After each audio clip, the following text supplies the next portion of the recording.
When Alan Bond won the America's Cup in 1983, Australia celebrated and welcomed him as a hero. By 1991, the nation's most famous entrepreneur had become a villain. Today, I have the great pleasure of speaking to Paul Barry, the investigative journalist and author. It was Paul who wrote the story of how Australia made Bond a hero and how he fell from grace. So he's going to give us his insights into 1980's financial failures, but in particular, the story of the boy who longed to see his name in lights and who was desperate to be accepted by the establishment and who wanted to be Sir Alan. Thank you, Paul, for joining me. Pleasure. Good. Thank you. It's a great book. Here it is. I've just reread it. There's another book called Going for Broke, which I also recommend, which is about what happened afterwards. And before we talk about Alan, can I just introduce you, Paul, if that's okay?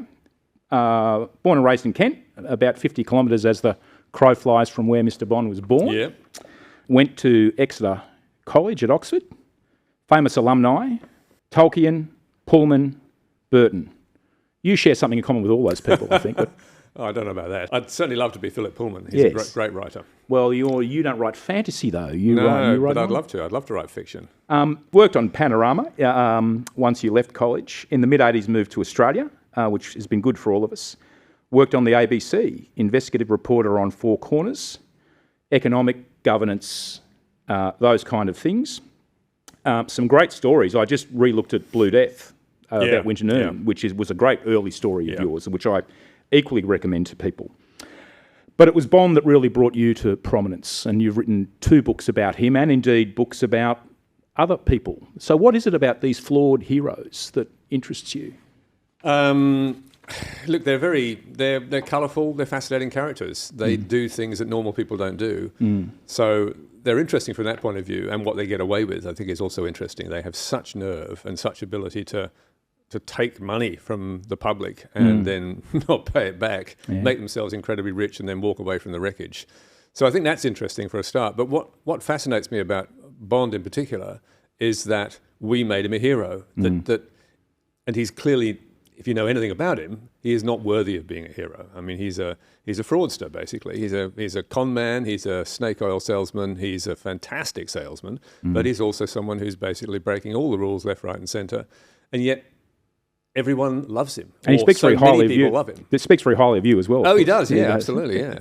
Yeah, in fact, when I met him outside the court in Perth when we were filming again in 94, after I'd written that first book, The Rise and Fall of Alan Bond, I went up to him and said, hi, Mr. Bond, Paul Barry from Four Corners. He went, "You're the bloke who wrote that book, aren't you?" I said, "Yes, that's right. Are you going to talk to us?" And of course he wouldn't. We'll talk about that great moment of television, the perfect moment of television, I think, in fact it was called. But what was the genesis of the Bond story for you? What was the incident or the event that got you interested in writing about Alan in the manner that you have?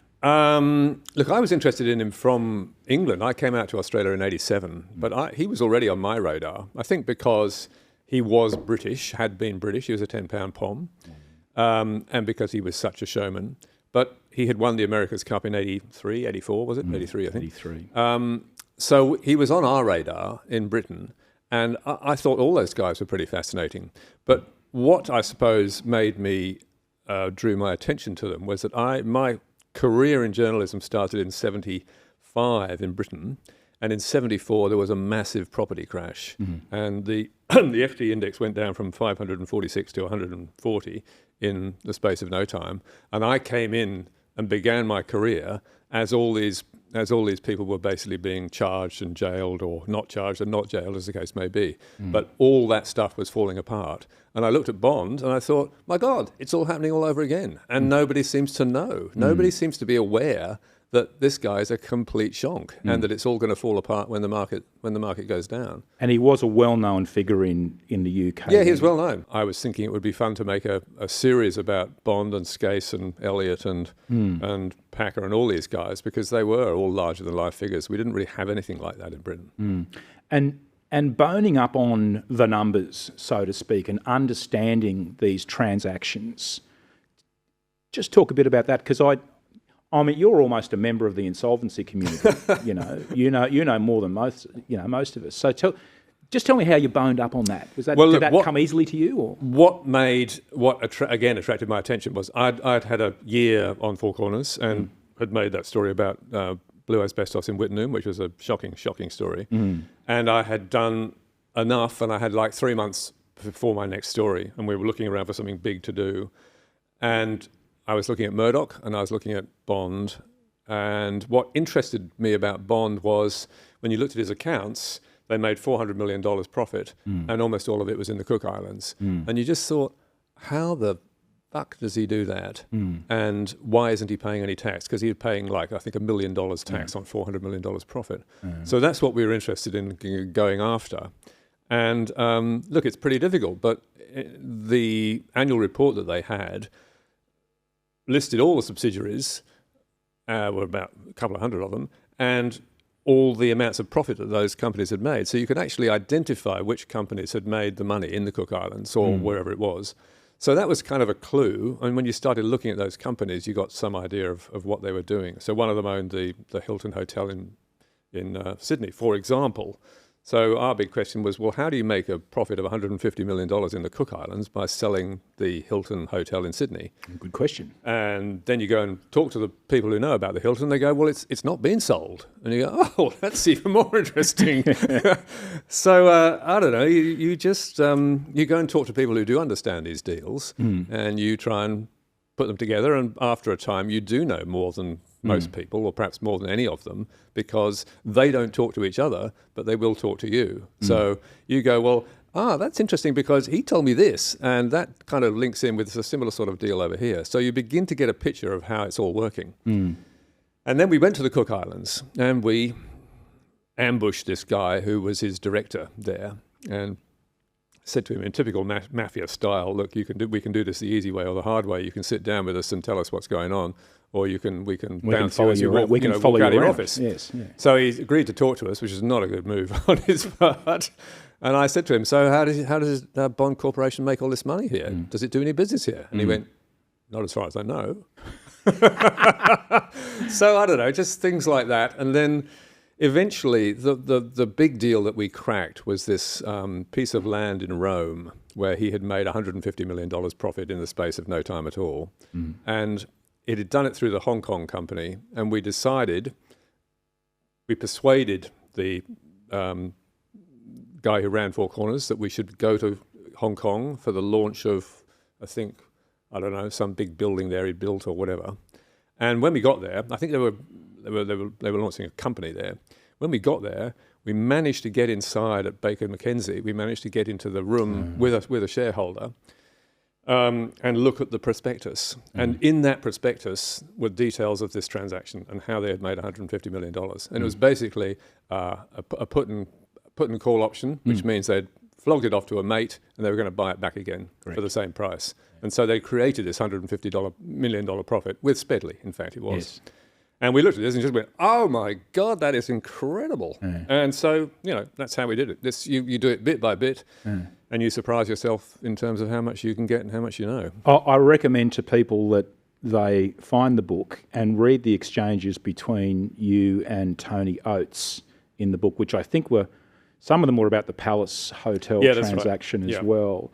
You just showed, I think, in that, with the team around you, just a mastery and confidence in those transactions that I don't think those men were used to from journalists. No, I think they had no idea that we would do that to them. Yeah. But the Palace Hotel deal, they basically bought a site in Perth which had the Palace Hotel on it, and they built Bond Corporation Tower there.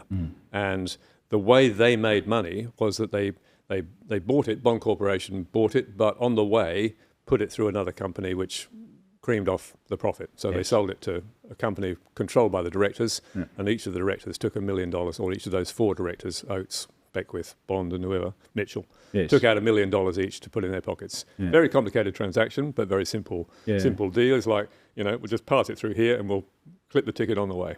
Not bad for a boy whose teachers thought he was very dim at school. Yeah, absolutely. Oh, I thought, just on the story, so he was born in 1938. Frank was his father, Kathleen was his mum. Grew up in Perryvale. His dad went off to the war and so missed much of Alan's youth. Frank struggled for work after that, moved to Fremantle. The family followed later, £10 POMs. Well, what do you think in this difficult origin story for Alan turned him into the sort of character that he is or became? Look, I think he was always like that at school. I mean, he was one of the stories that most impressed me was how he used to give away sweets in the playground, and people thought that was a sort of way of, currying favour. So he kind of bought friends because he wasn't very popular. He was a loudmouth. He boasted all the time, and he wasn't very good at school. When I'm older, I will buy and sell blokes like you. Yeah. He was heard to have said to one of his teachers. Yeah, he was not a very attractive kid, really. Went missing for long periods, I believe. Some charges of stealing at the age of 14. Yeah, that's Tough. right. Yeah. He was arrested loitering with intent, as they used to say in those days. Yes. Being on premises, he was charged with in Perth when he was 16. He was going to go and rob the meter. His dad was sick. His dad got tuberculosis, I think, or something like that, and so he was not very well. His mother was the sort of strong person in the family. Yes, indeed. Yeah. She was a very demanding woman, and I think he was trying to impress her and him. Yeah, wanted to be Sir Alan, wanted to be someone, wanted to show everybody. And certainly driven by that, really, really got a chip on his shoulder. And indeed, at 15, Fred Parnell signed him up to an apprenticeship as a sign writer. So Fred must have thought he was bright, but apparently spelling was terrible. Well, I talked to Fred Parnell, and Bondi used to say that he could speak 4 languages, and I put that to Parnell, and he said, 4 languages? He couldn't even speak English. So I don't think he thought much of Bondi. This is why I think it's interesting that these complex transactions weren't beyond him. So it is interesting. It is interesting, absolutely. And I think he did design them himself. Well, I mean, obviously he had help, but and apparently completed his apprenticeship, but didn't. Yeah, and then went off and set up New Signs, his own business, with his father's support, as I understand it. Apparently, a lot of energy in that business, and they used to do anything: sell TVs, paint houses, absolutely, shear sheep, anything. Yeah, no, he worked hard. He really, really gave it a red hot go, and he was, he had some incredible characteristics that people would kill for, and a really admirable and useful. If you want to be a businessman or you want to succeed in anything in life, he had it. But unfortunately, he is also thoroughly dishonest. So in 1960, at the age of 22, he marches into Finance Corporation of Australia, borrows £13,000 to buy 5 acres of land at Lesmurdie in the Perth Hills. Yeah. Renamed it Lesmurdie Heights, put up some flags, full-page ads in newspapers, some help from Big Red, as I understand it, and applied some sales showbiz, and bingo, bango, bongo, he sold the lot in 3 months. Yeah. Red has those memories of sitting on a deck chair on the site, stuffing money into a sort of bookie's bag as people came along and put down deposits. Like 250 quid, I think, at the time was for a deposit. So he got a taste for it. Yeah, no, and he had this great technique which became, multiply larger as time went on. But he would borrow money to buy the land, and then he'd get the land revalued and go back to the place and borrow twice as much money. So it was a well, it's a Ponzi scheme, of course, but it's like a snowball. So you buy something, you borrow money to buy something, and then you pretend it's a lot bigger, and you go and borrow money to buy it on the basis of that, and then you go and buy something else, and it just gets bigger and bigger and bigger and bigger. And that's it's all about valuations, which we'll come to in a sec. But there's that other great story in the book. In the great tradition of insolvent companies, New Signs had unpaid debts of £8,000 or so. He used to stretch the creditors until the day of the summons, pay a little bit, have the summons withdrawn. They're all the same, aren't they? Pay a bit. They're all the same. We've seen this recently, as you know. It's nerve-wracking stuff. Yeah. I think it's nerve-wracking stuff, but I'm always interested in these characters to whom that's just water off a duck's back, He's a sociopath, basically. He's got no. I don't think he's got any empathy or any. I mean, he was He may have been a very good father or not, but I don't think he had any empathy or cared about anyone but himself. So he didn't worry about that stuff. It didn't get to him.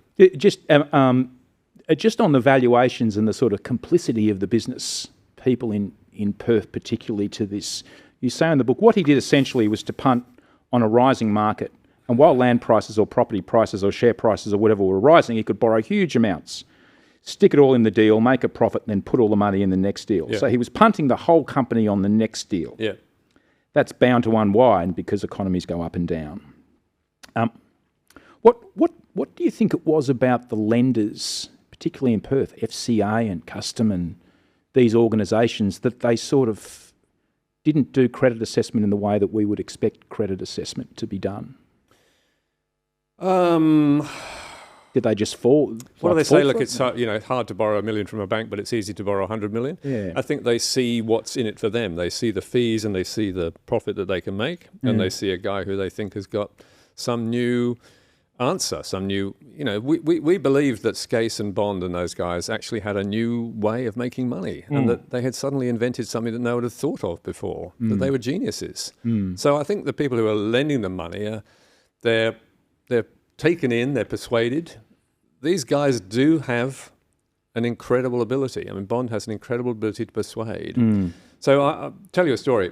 When I was at BBC working on the Money Programme, I went to interview this guy called John Bloom, who was a famous washing machine tycoon in Britain. And he'd sold washing machines on television. The Rolls Razor twin tub washing machine. Right. And he was fantastically successful. And this thing grew so fast, and then it all went completely bust. It went bust, and he fled to Mallorca with hundreds of millions of pounds of debts. The great washing machine scandal of 1972. So I went up to interview him for the Money Programme, and he was fantastic. He was a Cockney-wide boy, and he was just so persuasive. And I got back, and I told this to a merchant banker I was having lunch with, and I said to him, I really liked him. The incredible thing was he was really persuasive. And this guy said, "My dear boy, they all are. They wouldn't get that far if they weren't."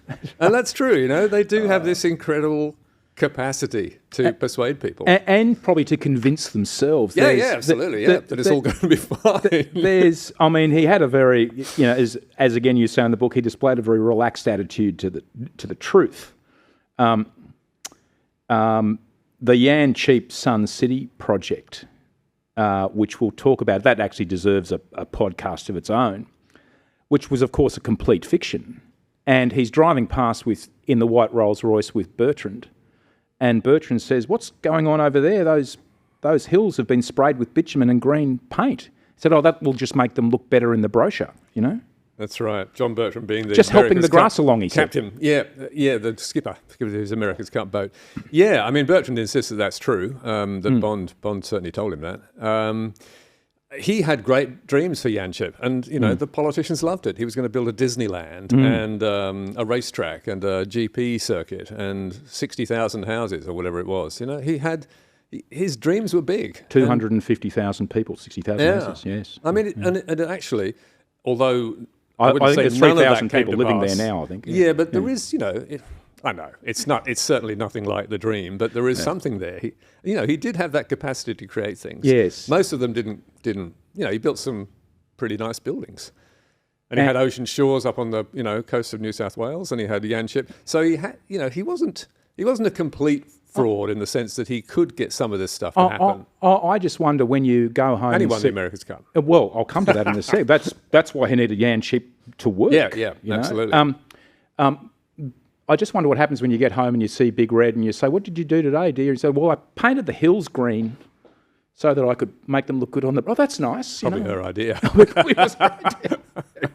So anyway, he needed money from America to fund this project, and that's where the America's Cup comes in, because that story feeds into the sort of national obsession we have with Bond, doesn't it? Yeah. And after he won the America's Cup, every bank in the world wanted to lend money to him. Indeed. So, it actually worked. As you say in the book, there are two ways for a self-made businessman to gain instant worldwide credibility: win the Arc de Triomphe or win the America's Cup. Yeah. And, of course, he'd been knocked back from membership at Royal Perth after he'd bought the Panamuna. Yeah. I think I went on the Panamuna. Yeah, the guy who owns it now took me on it. It's a beautiful boat. I'm sure. Incredible boat. But they wouldn't accept him at Royal Perth? No, well, he wasn't the right sort of person, No, that's right. But he did get in at Claremont.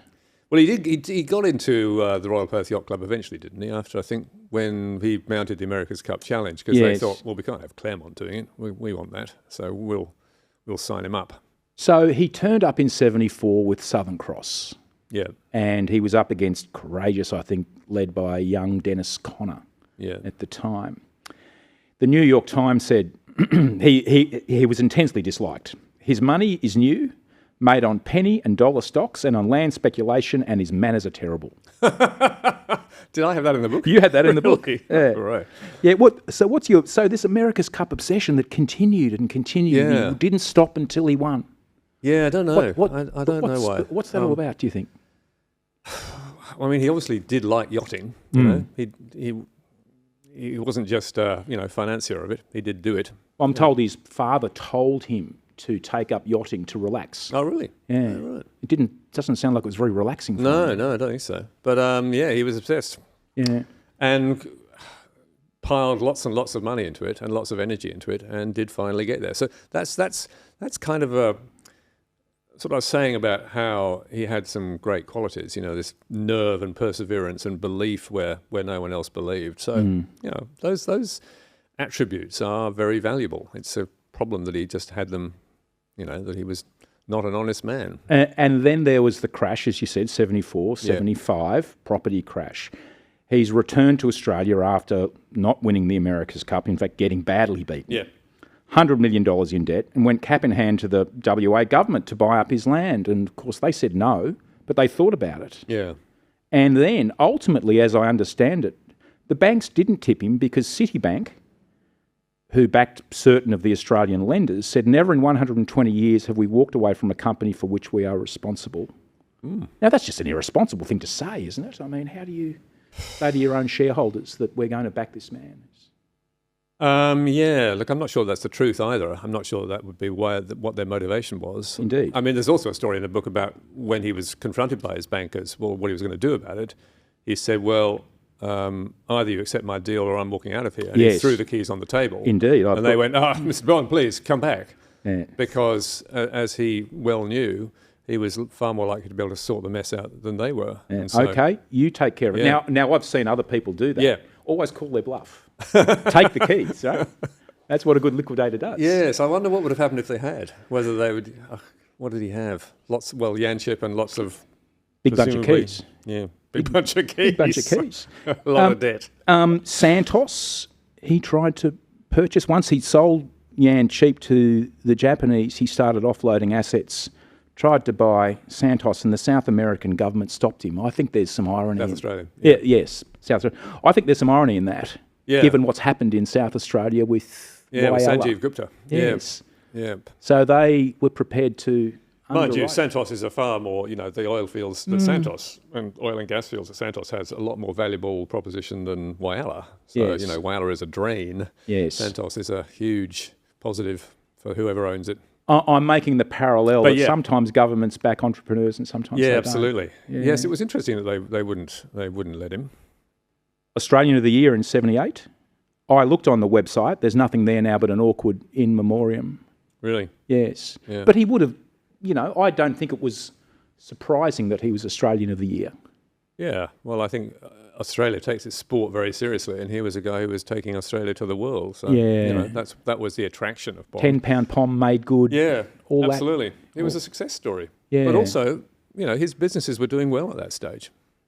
Well, one of the things we talk about in Insolvency a lot, and which I in fact write about a lot, is the characteristics of the leaders of companies that fail.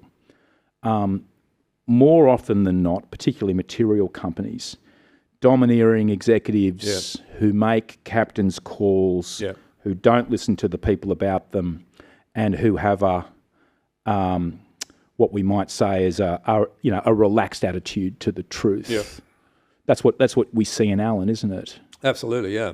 He would do deals that the fellow executives wouldn't even find out about until, a week later or when someone asked them for the money. So he would go tool off around the world and talk to some guy in some hotel somewhere and buy something, agree to buy the Pierre Hotel in New York, for example. And Beckwith, who was the managing director, knew nothing about it. They poured a bucket of poo on Beckwith. They in the sure end, did. didn't That they? was disgraceful. Yes. That was one of the worst things he did, really. I recall to blame that everyone else. That was working on Spedley at the time, and I was only a young man, but I was interested that, this poor bankrupt, dead man, and we've decided he's the horrible. He's the blame of everything. This whole. So he's back, he's a hero, he's won the America's Cup, never let go of that dream. Brian Burke's in power now on WA Inc. We're seeing the Rothwell stuff go on over there. We're seeing Spedley, these unseemly alliances between government and these questionable businesses. The government, in fact, bought an asset off Bond, Northern Mining, at around that time.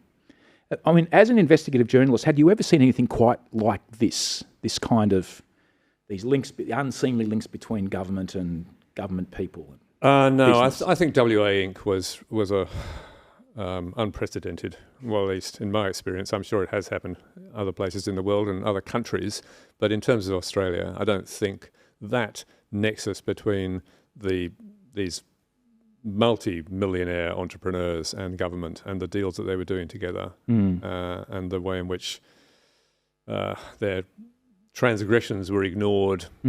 I don't think that's ever been something in Australia before.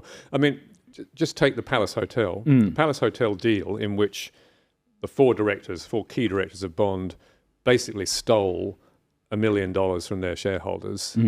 That was investigated. As a director's fee or something, wasn't it? It was by running the transaction through a company that they owned, essentially, a dummy company that was controlled by Bond Corporation. So that was investigated by ASIC eventually, or whoever it was in those days. NCSC. And no action was taken. Yes. Now, that was investigated at a time when WA Inc. was really getting to its height. It's a scandal that there was nothing done about that. I mean, it was a very clear case of $4 million being taken away from shareholders whose money it was. And it was clearly a breach of directors' duties. I have no idea why or how that was not prosecuted, but it certainly should have been. There was a similar ASX issue with one of the companies where there was a disclosure that where the ASX ended up saying it's irresponsible for people to speculate on what Bond and others might be doing. Yeah. So we end up, we've got TUIs, we've got international brewing interests, we've got satellite broadcasting, we've got Bond Uni, we've got all this stuff. How could this random accumulation of seemingly disparate assets in a whole range of sectors possibly be seen as a good idea for investors, do you think? Well, I guess, the positive story would be this guy is a magician. Everything he touches turns to gold. Look, he's grown it from $2 billion company in 1983 or whatever it was, $1 billion company, to a $16 billion company in 1988. This is a guy to hitch your wagon to. I don't think the standard of financial journalism or criticism is really very high, or indeed analysts. I look at it. I mean, I have my own super, and so I have to invest it. I look at some of the recommendations that you get from people who are supposed to know what they're talking about. They recommend a share that has gone from $1 to $5. I've bought it at $1, maybe. They recommend it when it gets to $5. And you just think, how stupid are these people? It was a great story. It's not any longer. And when you look at the sort of analysis of companies like Bond, there's only one or two guys who really know what they're talking about. Trevor Sykes was a fantastic critic of these companies. Yes. But most of them, they buy the bullshit. There's that old Scandinavian story that you paraphrased in the book, the cat that became hugely fat because it ate everything it came across. The Hottentot. Yeah, that's right. It grows larger and larger. Eventually, the cat becomes enormous by swallowing whole villages of people and animals. In most versions, someone cuts open the cat's body and everyone escapes without being harmed. Woodcutter, yeah. Yes. Yeah. But in these cases, everybody got harmed. That's right. I used to read that story to my kids. Hottentot and Scollington lot. That's right. I haven't written the names down. I'm not going to pronounce them because I have a little stutter. The cat, how did you get so fat? My little cat. That's a great story. Yeah, but absolutely. Absolutely. That's what they did. He just borrowed and borrowed and bought and bought. And it was fine when prices kept on rising because he kept on making a profit. But when they went down, there was like nothing to sell. Well, except the art. Yeah. And then there was the art. And then the art, yes. I mean, the book opens with him buying, someone we don't know, but the sale of irises in New York for what? $54 million. World record. $54 million US. And he's buying it at a time when everything is going to shit and he's got absolutely no money at all. But that's to sort of persuade people that everything's okay. That's right. Yeah. And it's like the nerve of that when you've got no money at all and the creditors are knocking on the door, what do? Go out and buy something really expensive, set a new world record. There's another story in the book, I don't know if this is true or not, but the Italian master that he cut in two because it didn't fit above the... That was a story from his architect, who's now dead, I'm sure, Jeff Summerhays. He swore that it was true. And ultimately, one of the things he was jailed for was fraud on the Monet, wasn't it? Yeah, that's right. Monet. Yeah. He'd I think, shuffled the ownership from Bond Corporation to Dalhold without, But let's, just as we get towards the end, look at the litigation. It's a big topic. There's a whole book on it here. I've just made a list of a couple of the things that happened. Charged in 1990 over Rothwell's, the ASC report, the long one in 92, the bankruptcy proceedings in 92, the WA Inc. Royal Commission, jailed in 92, I think, for a short period of time, the fraud proceedings in 93, your story in 93, 94, which we'll come to in a sec again, the Bell Resources charges, the Dalhold proceedings, jailed in 96 for 7 years, out in 2000, I think. Yeah. And then kind of what do you call it? I can't think of the word, but... brought back into the fold anyway. Forgiven. Yeah. Look, forgiven. And I mean, what are your observations on the Australian insolvency and legal system? You've had more exposure to it than just about anybody. I've seen you in court. You've followed it. What's your view on the way that we manage this stuff? Look, I think liquidators do a good job. I mean, I think some of it is brutal in terms of closing companies down. But I mean, I think in terms of trying to bring some of these people to book, the liquidators do a reasonable job, but they recommend, for example, prosecution on insolvent trading. How many of those have been? It's like 4, I don't know, hundreds every year. How many prosecutions do you get? Very few. One a year? Very few. And when did you get a successful one? I don't know. But I mean, the regulators do not follow up on what the liquidators find. And I think that's a real problem, that the regulators leave it to the liquidators and say, you tell us what we need to do, and then they do nothing. So I think that's a real problem. So I wouldn't say it's the liquidators' fault. I think that's the regulators' fault. You've heard it here. We're doing a good job. Paul Barry says so. I just want to get to the perfect moment of television. I'll put the link up on my website so people can see it. You might tell us that story. Right. So Bond is in jail. Bond is in court in 1994. It's a bankruptcy examination by a registrar, and he's got a QC called Francis Douglas, who is asking him... Bob Ramsey is driving it. So he's a guy who's been chasing all his money for a long time to try and find out where it is, finally gets Bond in court to examine him and ask him all these questions and present him with all these evidence. You've got a company here, you've got this company here, you transferred this amount of money. And Bond is sitting in court going, I'm sorry, can you ask me that question again? I've forgotten what it was. And he's pretending that he's brain damaged. It's the most ridiculous pantomime. And we decide that we will test his state of mind by grabbing him as he goes into court.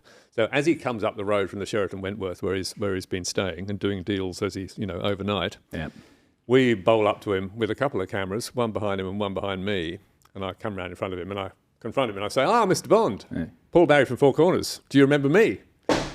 As he seizes my card and looks at it, you do remember stamps on it. So I say, so you do remember me? And it was like, this is the perfect example of how this guy is not brain damaged. He knows exactly who I am, knows exactly what I'm after. And so I don't know. That was the purpose of that. Just remind me, he just played beautifully by stamping on my business cards. He was so cross. What happened with that? What happened with that was that we then went into court, and we were reprimanded by the court for interfering with the court process. Is that It's just ridiculous. Here's a guy who is making a complete fool of the court by sitting in the witness box for days, clutching his sandwiches, pretending he doesn't, know what day it is, and they're going at us for exposing that. And 2 weeks before, seen frolicking on Cottesloe Beach and absolutely. making deals at midnight and buying this island off the Queensland coast.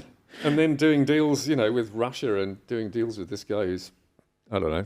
That was your only interaction with him, wasn't it? No, I've had a couple. Another one in Perth, right? Also outside court, where he was on Manate charges, I think. But you never got to question him, is what I'm saying. No, so we tried. When we made the original Four Corners, we put in a request for him, and they gave us Tony Oates instead. So that's how the Oates Tony Oates came exchanges. about. Yes, yeah. And we flew over to Perth specially to do that. I remember being very nervous beforehand because it was a key interview. Yeah. Yes. And it's, as I say, the exchanges are just fabulous. To what extent did the Australian media contribute to the Bond legend, do you think? Hugely, particularly with. I won't mention them, but there's a couple of journalists who really buoyed him up, really bigged him up. He's, treated like a hero. Yeah. He was our boy doing wonderful things around the world, and what an incredible businessman he was, and how he'd gone over and bought Biscay B in Britain, and he was. The whole media climate in those days was that Skase and Elliott and Spalvins and Yule and Bond were a new class of genius who'd suddenly reinvented the way you did business. And they were Australian, and Australians were showing the world how it was done. And the media bought into that crap. And all they did was swap loans on the end of the financial year with each other to keep the auditors that's happy. Right. And borrow huge amounts of money from the banks that eventually they wouldn't be able to pay back. Yeah. I heard that he found God in jail. Is that true? I found in prison that I had more time to read the Bible. Yeah. I had more time to contemplate life, more time to look upon my fellow man. I wouldn't believe that for a second, but yeah. Yes. So look. Just to conclude, thank you for talking to us. This has been great. This is part of my history of insolvency series that I'll be doing, and you're the first. I mean, how would you conclude on this chapter? This has been a large part of your life, this Bond legacy, and thank you for telling the story. It's. On the man first. Barry Humphries, who mourned the passing of these guys because they made life such fun. Yeah. I mean, Bond was good to me. I've written 2 books as a result of him. His story was a fantastic story to tell. And so, look, whatever damage they may have done to lots of creditors, these people are fascinating to write about. Yeah. And there's another Alan Bond person out there whom I've just written a book about. Yes. And I wrote it because when I looked at him, I thought, my God, he's just like Alan Bond. He's doing the same things. Here's a guy who's suddenly got answers to problems that we thought were insoluble. Yes. He can do it. Thanks for joining the turnaround, Paul, and I recommend the book to everybody to reread. Thank you. Thanks. Pleasure.